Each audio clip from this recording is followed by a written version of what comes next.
है बनारस, ये बौद्ध स्थल है सारनाथ।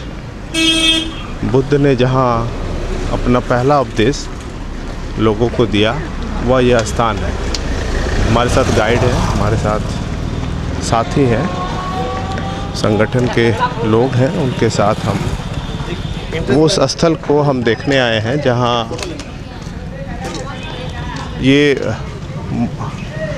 मूलगुद कुटी विहार है, मूलगंध कुटी विहार है और ये बहुत महत्वपूर्ण स्थान है पूरे विश्व में। जहाँ से जिन्होंने प्रारंभ किया, बुद्ध ने जहाँ से अपना उपदेश प्रारंभ किया वह यह स्थान है और हम अभी उसी स्थान पे हैं। पूरे एरिया को हम अभी कवर करेंगे। हमारे साथ गाइड भी है, हमारे साथ संगठन के साथी भी है। हम ये देखेंगे बुद्ध ने क्यों यह जगह प्रसिद्ध है, बुद्ध ने क्या उपदेश दिया, क्या यहाँ का हालात है, वर्णन है, क्या स्थिति है, क्या सरोकार है। आइए, ये प्रवेश स्थल है और ये बुद्ध की ये एंट्री गेट है, मेन एंट्री गेट गाइड बता रहे हैं। ये मेन एंट्री गेट है। यहाँ पे बुद्ध बता रहे हैं जितनी हमारी भलाई माता पिता या दूसरे भाई बंधु नहीं कर सकते, उससे अधिक भलाई सम्यक मार्ग पर लगा हुआ चित्त करता है। A well directed mind does a better thing which neither mother father or nor any other relative can do. माता पिता से ज़्यादा आप खुद, आपका जो मन है वह कर सकता है। ये बहुत इम्पॉर्टेंट यहाँ पर लिखा है। मुझे गाली दिया, मुझे मारा, मुझे हरा दिया, मुझे लूट लिया, ऐसी बातें जो मन में बांधते हैं उनका वैर कभी शांत नहीं होता। ये बहुत महत्वपूर्ण है। कोई आपको गाली दे रहा है, उसको आप याद करके रखते हैं तो एक तरह से आपके मन में बदले की एक भावना आपके मन में बनी रहती है। मुझे लूट लिया मतलब लोगों के प्रति वैमनस्य की बात बुद्ध नहीं करते हैं। सबको करुणा और दया ये भाव रखने का बुद्ध बात करते हैं। ये बहुत महत्वपूर्ण है।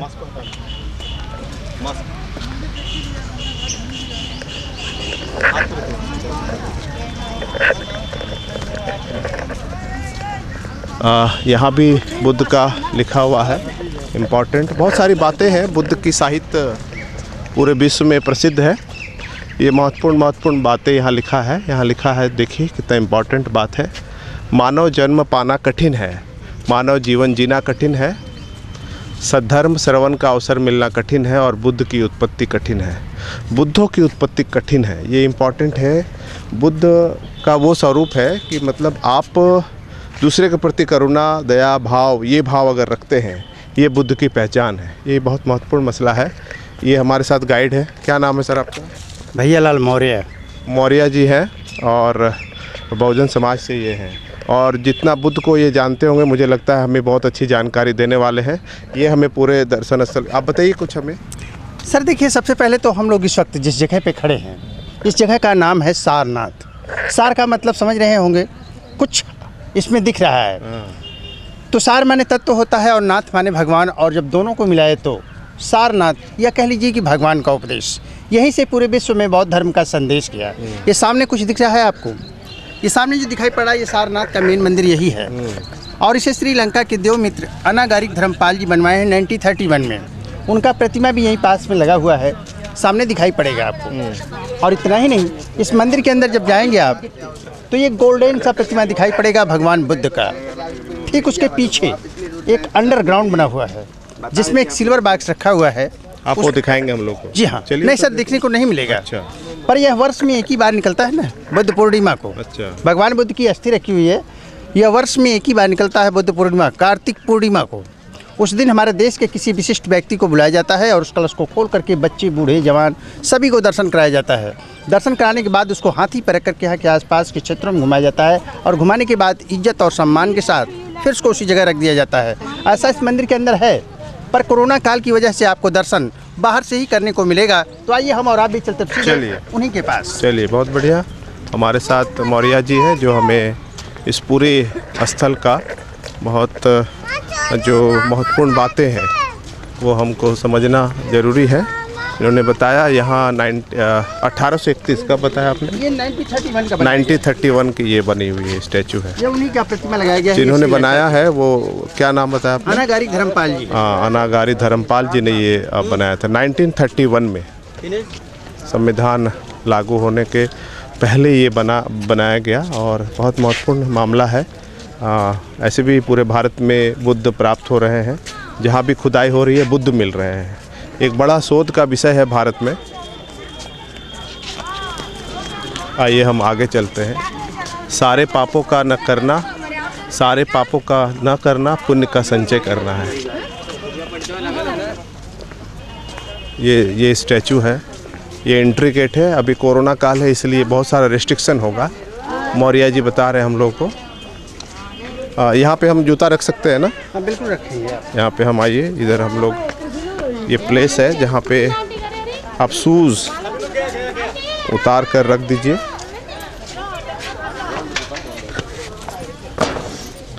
Self service. बुद्ध ने यहाँ उपदेश दिया अपने लोगों को।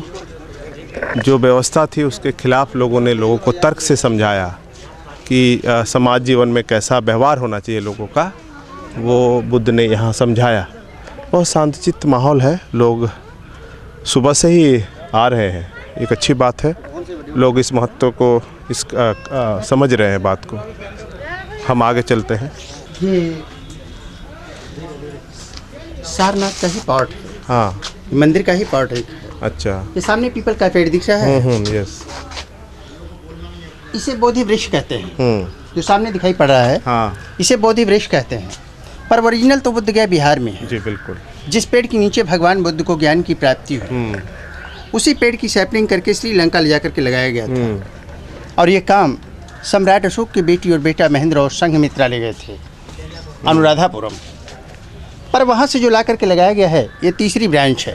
अच्छा। और इसे अनागारिक धर्मपाल लगाए हैं, जिनका हम आपको रास्ते में प्रतिमा दिखाए। वो वृक्षारोपण किए हैं। और इसी पेड़ के नीचे वो 5 शिष्यों का मॉडल भी बनाया गया है, जिनको कि भगवान बुद्ध ने सारनाथ में पहला उपदेश दिया है। हाँ। और खुद उपदेश दिए हैं, उपदेश देते हुए दिखाया गया है, जिनका नाम है अश्वजी, महानामा, कौंडन्य, बप्पा और भद्या। ये 5 लोगों का मॉडल बनाया गया है। तो आप लोग भी थोड़ा सा सर्वे कर लीजिए। अच्छा, एक चीज़ और बताइए मौर्य जी, हाँ, आप किस किस भाषा में लोगों को गाइड करते हैं? सर देखिए, हम इंग्लिश तो हमारा थोड़ा सा वीक है, कमज़ोर है। अच्छा। और विशेष रूप से तेलुगु बोल लेते हैं, अच्छा, हिंदी तेलुगु बोल बोलते लेते हैं। जी हाँ। अच्छा, बहुत बढ़िया बात है। तो यहाँ पे फॉरेनर लोग का बहुत आना जाना भी कम हो गया है सर, कोविड के ये कारण। कोरोना काल की वजह से थोड़ा सा दिक्कत हो रहा है। यहाँ लोगों का आना जाना बहुत कम हो गया है। आप लोगों को व्यवसाय पे भी असर पड़ा है? व्यवसाय पर बहुत बड़ा असर पड़ा है, जिससे मतलब लोगों को खाने पीने का, ये तमाम चीज़ों का बहुत बड़ा असर पड़ चुका है इस वक्त। पर रह गई बात कि आसपास के लोग जो आ जाते हैं तो उन्हीं से कुछ मिल जाता है, बस उसी से काम चल रहा है। पूरे साल भर आप लोग का बिल्कुल डिस्टर्ब हो गया है। वैसे बहुत स्थिति खराब चल रही अभी है। और बढ़ रहा है केसेस, और अब बढ़ने की वजह से तो भाई अब उसमें वो गवर्नमेंट भी क्या कर सकती है भाई, वो तो कोरोना का मसला। हाँ, पर्यटन स्थल है, ये बहुत महत्वपूर्ण जगह है। लोग ऐसा बोलते हैं कि बुद्ध ने उपदेश दिया, लेकिन ये इम्पोर्टेंट मसला है कि बुद्ध ने क्या उपदेश दिया, ये समझने की चीज़ है। पाली साहित्य में बुद्ध का बहुत सारा आपको साहित्य मिलेगा जो बहुत महत्वपूर्ण है। बुद्ध ने क्या बताया, पूरे विश्व में बुद्ध क्यों फेमस हुए, क्यों प्रसिद्ध हुए, ये हमको समझना बहुत ज़रूरी है। इनके साहित्यों का अध्ययन करना ज़रूरी है। बुद्ध को अगर समझना है तो उनके साहित्यों का अध्ययन करना बहुत ज़रूरी है, क्योंकि ये जो बुद्ध है पूरे विश्व में स्थापित हुए। पूरे विश्व के लोग जहाँ जहाँ भी बुद्ध है, विवेक है, बुद्ध जहाँ जहाँ भी गए, इनका विचार जहाँ जहाँ गया, वह देश आज काफ़ी आगे है। हमको ये समझना पड़ेगा बुद्ध ने कौन से बात जारी की। भारत के मसले पे अगर देखें तो बुद्ध जो फेमस हुए वो विषमतावादी समाज व्यवस्था के खिलाफ उन्होंने लोगों को समझाया।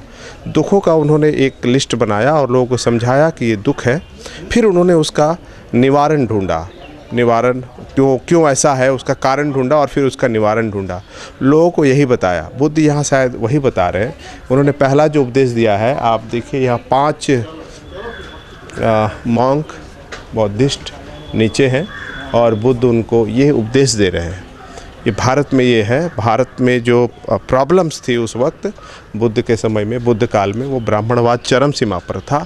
ब्राह्मणवाद मतलब गैर बराबरी की जो भावना है वो चरम सीमा पर है, और उससे बुद्ध ने इसको देखा, समझा, अवलोकन किया। लगातार वो भ्रमण में रहे, लोगों को दुख क्यों है, उसका क्या कारण है, रीज़न क्या है कि लोगों के पास प्रॉब्लम है। लोग झूठ बोल रहे हैं, लोग हत्या कर रहे हैं, लोग बलि दे रहे हैं, लोग एक दूसरे के प्रति वैमनस्य रख रहे हैं। ये बुद्ध ने समझा और उसका मार्ग उन्होंने निकाला कि हमें किन चीज़ों से बचना चाहिए। पूरे विश्व में उन्होंने ये पाठ पढ़ाया। बाद में सम्राट अशोक ने इस कारवां को आगे बढ़ाया। तो ये बहुत महत्वपूर्ण स्थल है। हमें इम्पॉर्टेंट जानकारी दे रहे हैं हमारे साथ जो गाइड हैं मौर्य जी। ये देखिए, ये एक चक्र जैसा है जो अधिकतर बुद्ध स्थलों पर ये आपको दिखाई देगा। ये आप गया भी जाएंगे तो और बड़े बड़े ये है, ये ऐसे घुमाने का है। मतलब चक्र परिवर्तनशील है, संसार हर कुछ बदलता रहता है, और इस दृष्टिकोण से ये एरिया है। बहुत कुछ जानने की ज़रूरत है। भारत में जो जानने की ज़रूरत है वो पता नहीं चलता है। जो नहीं जानने की ज़रूरत है वो आपको भारत में प्रचारित और प्रसारित करते हुए आपको दिखाई देगा। अच्छी बात है। फॉरेनर भी काफ़ी ज़्यादा मात्रा में आते हैं, लेकिन कोविड के कारण अभी उनका आना जाना कम हो गया है। जैसे मौर्य जी बता रहे हैं, उनका पूरा व्यवसाय जो है वो एक तरह से ठप हो गया है। 1 साल से स्थिति बहुत ही गंभीर बनी हुई है। फिर भी हम देखते हैं कुछ फॉरेनर जो है अभी आए हुए हैं स्थल पे। लोग ये तलाशने आते हैं कि वो बुद्ध जो है जहाँ से बुद्ध पूरे विश्व में हुए, वहाँ के लोग कैसे हैं, वहाँ के लोग बुद्ध को कैसे समझ रहे हैं। ये लोग बाहर से देखने को आते हैं। जब उनकी विचारधारा जो उनका जो समझ है वो जब उनको समझ में आता है तो लोग बाहर से आते हैं कि बुद्ध ने कहाँ पहला स्टार्टिंग किया, क्या प्रारंभ किया। ये इम्पॉर्टेंट मसला है। तो हम आगे चलेंगे, इधर आइए, आपको दिखाते हैं। ये जो एरिया है ये बुद्ध की छोटी छोटी उनके जितने भी शिष्य हैं वो हमको लगता है ये वो है। नाम भी है तरंकारा, मेधांकारा, सारंकारा, ये अलग अलग दीपांकारा, ये उनके अलग अलग शिष्य रहे होंगे। ये उन्हीं का सबका बना हुआ है, जिन्होंने बुद्ध के विचार को पूरे विश्व में फैलाने का काम किया, जिम्मा लिया, गृह त्याग किया इन्होंने। और एक बौद्ध का जो कार्य होना चाहिए, मतलब बुद्धि का जो प्रचार प्रसार करने का जो कार्य होना चाहिए, वो इन लोगों ने किया। वो रुक गया है शायद। जो बुद्ध ने विश्व को समझाया, जो समझाने का काम उन्होंने संघ और संगठन के माध्यम से किया, वो शायद रुका हुआ है पूरे भारत में। ये इम्पॉर्टेंट मसला है। कहने को लोग बौद्धिस्ट हैं, लेकिन आप देखेंगे शादी ब्याह गृह प्रवेश ये जो है वो कराते हैं। एक फॉरेनर भी है यहाँ पे। हम अगर उनसे मुलाकात होती है तो हम उनसे जानना चाहेंगे वो यहाँ पर क्यों आई है और क्या उनका मोटो है, क्या वो तलाशना चाहती है। ये बहुत सारे हैं, पदुम्बतरा, सुमेधा, सुजाता, बहुत सारे हैं, पदुमा, नरादा। ये बहुत सारे मॉन्क हैं, बौद्धिस्ट हैं, जो यहाँ अध्ययन किए बुद्ध की विचारों से। वो समझ गए कि ये काम कितना महत्वपूर्ण है। दुख को समाप्त करने के लिए बुद्ध ने अपने बहुत सारे अनुयायी अपने साथ तैयार किए, और हर अनुयायी जो बुद्ध जो जानते थे वो उसके हर अनुयायी जानते थे। ये बहुत महत्वपूर्ण है। संघ और संगठन का जो स्वरूप होना चाहिए वो कैसा होना चाहिए, ये बुद्ध के संघ और संगठन से हमको जानना चाहिए। उनका साहित्य पाली भाषा में है, और बहुत सारे साहित्य जला दिए गए भारत में, लेकिन फिर भी बाहर है कुछ साहित्य। और भारत में भी हमारे जो बहुजन महापुरुष हैं उन्होंने बहुत सारा साहित्य का निर्माण किया, तो हमको उसको अध्ययन करना चाहिए। बाबा साहब का भी साहित्य पढ़ सकते हैं, उसमें बुद्ध का आपको दर्शन दिखाई देगा। बुद्धा एंड धम्मा उनकी अंतिम पुस्तक है, उसको भी हम पढ़ सकते हैं। आइए हम आगे चलते हैं। ये चारों ओर एक तरह का ये बना हुआ है, आप इसको, संसार परिवर्तनशील है, घूम रहा है, बदल रहा है सब कुछ, कोई भी अस्थाई नहीं है। बुद्ध ने भी ये कहा, कोई भी चीज़ अस्थाई नहीं है, हर कुछ बदल रहा है। लोग बदल रहे हैं, समाज बदल रहा है, विश्व बदल रहा है, लेकिन बुद्ध ने जो बदलने का स्वरूप बताया वो बहुत ही महत्वपूर्ण है, वो इम्पॉर्टेंट है। इसलिए हमको बुद्ध के मार्गों पर चलना चाहिए, बुद्ध की बातों को हमको तलाशना चाहिए। बुद्ध ने क्या उपदेश दिए, कैसे परिवर्तन आया पूरे संसार में, इनके विचारों में क्या विचारों में बहुत ताकत होती है, विचारधारा में इतनी ताकत होती है कि पूरे देश के जो व्यवस्था है उसको वो बदल सकते हैं। ये इम्पॉर्टेंट है। एक बड़ा स्टैचू है शायद गौतमा, ये हमको लगता है वो बहुत करीब शिष्य रहे होंगे उनके, गौतमा, ये उनका स्टैचू है गौतमा की।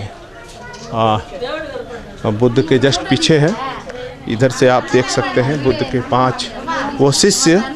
ऐसा कहा जाता है कि 5 ब्राह्मण थे और उनको उन्होंने उपदेश दिया था। ये बुद्ध को वापस ले जाने के लिए आए थे। अब जहाँ बुद्ध जिस शुद्धोधन के पुत्र थे महाराजा, वहाँ से ये लोग उनको वापस लेने आए थे, लेकिन बुद्ध ने इनको समझाया कि हमें ये काम ज़्यादा ज़रूरी है, ये काम हमें करना चाहिए। आइए हम लोग फिर दूसरे स्थल पर चलते हैं।